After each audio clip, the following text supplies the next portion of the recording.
Hi good morning ಎಲ್ಲರಿಗೂ. ಇವತ್ತಿನ detox ಡ್ರಿಂಕಿಗೆ beetroot ಮತ್ತೆ ಕ್ಯೂಕಂಬರ್ ನ ಯೂಸ್ ಮಾಡ್ಕೊಂಡು ಒಂದು ಡಿಟಾಕ್ಸ್ ಡ್ರಿಂಕ್ ಮಾಡ್ಕೊಳ್ಳೋಣ ಅಂತ ಹೇಳಿ ಮಾಡ್ಕೊಳ್ತಾ ಇದ್ದೀನಿ. ಮನೆಯಲ್ಲೇನೆ ಒಂದು ಚಿಕ್ಕ ಪೊಟ್ಟಿಗೆ ಪುದೀನನ ಹಾಕಿದ್ದೆ, ತುಂಬಾ ಚೆನ್ನಾಗಿ ಬಂದಿತ್ತು.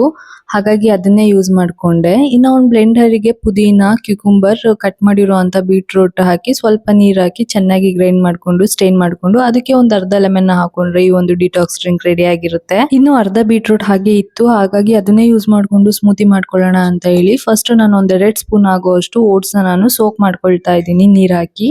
ಬೀಟ್ರೂಟ್ ನ ಹಾಗೆ ಹಾಕಿ ಕುಡಿಯೋದ್ರಿಂದ ಸ್ವಲ್ಪ ಒಗ್ರು ಅನ್ಸುತ್ತೆ, ಹಾಗಾಗಿ ಸ್ವಲ್ಪ ಡೇಟ್ಸ್ ನ ಕೂಡ ಯೂಸ್ ಮಾಡ್ತಾ ಇದ್ದೀನಿ. ಡೇಟ್ಸ್ ನ ಯೂಸ್ ಮಾಡೋದ್ರಿಂದ ಸ್ವೀಟ್ನೆಸ್ ಬರ್ತದೆ. ಹಾಗಾಗಿ ನೆಕ್ಸ್ಟ್ ಒಂದು ಬ್ಲೆಂಡರಿಗೆ ಕಟ್ ಮಾಡಿರೋಂತ ಬೀಟ್ರೂಟ್ ಮತ್ತೆ ಡೇಟ್ಸ್ ಮತ್ತೆ ಸೋಕ್ ಮಾಡಿರೋಂತ ಓಟ್ಸ್ ನ ಹಾಕಿ ಸ್ವಲ್ಪ ಹನಿ ಹಾಕಿ ಚೆನ್ನಾಗಿ ಗ್ರೈಂಡ್ ಮಾಡ್ಕೊಳ್ಬೇಕಾಗುತ್ತೆ. ಅದ್ರ ಮೇಲ್ಗಡೆ ನಾನು roasted sunflower seeds and pumpkin seeds ನ ಯೂಸ್ ಮಾಡ್ಕೊಳ್ತಾ ಇದ್ದೀನಿ. ನೀವ್ ಎಷ್ಟೇ ಜಿಮ್ ಮಾಡ್ಲಿ ಅಥವಾ ಎಷ್ಟೇ ಎಕ್ಸರ್ಸೈಸ್ ಮಾಡ್ಲಿ, ನಮ್ಮ ಡಯಟ್ ಅಲ್ಲಿ ನಾವು ಕಂಟ್ರೋಲ್ ಇಲ್ಲ ಅಂತ ಹೇಳಿದ್ರೆ ನಮ್ಮ ಬಾಡಿನಲ್ಲಿ ಯಾವುದೇ ತರ ವೇರಿಯೇಷನ್ಸ್ ಆಗೋದಿಲ್ಲ. ಇನ್ನು ತಿಂಡಿಗೆ ರವೆ ಇಡ್ಲಿ ಮತ್ತೆ ಚಟ್ನಿ ಬೇಳೆ ಸಾಂಬಾರ್ನ ಮಾಡ್ಕೊಂಡಿದ್ದೆ. ಇಷ್ಟೇ ಆಗಿತ್ತು ಇವತ್ತಿನ ವ್ಲಾಗ್. Thank you all.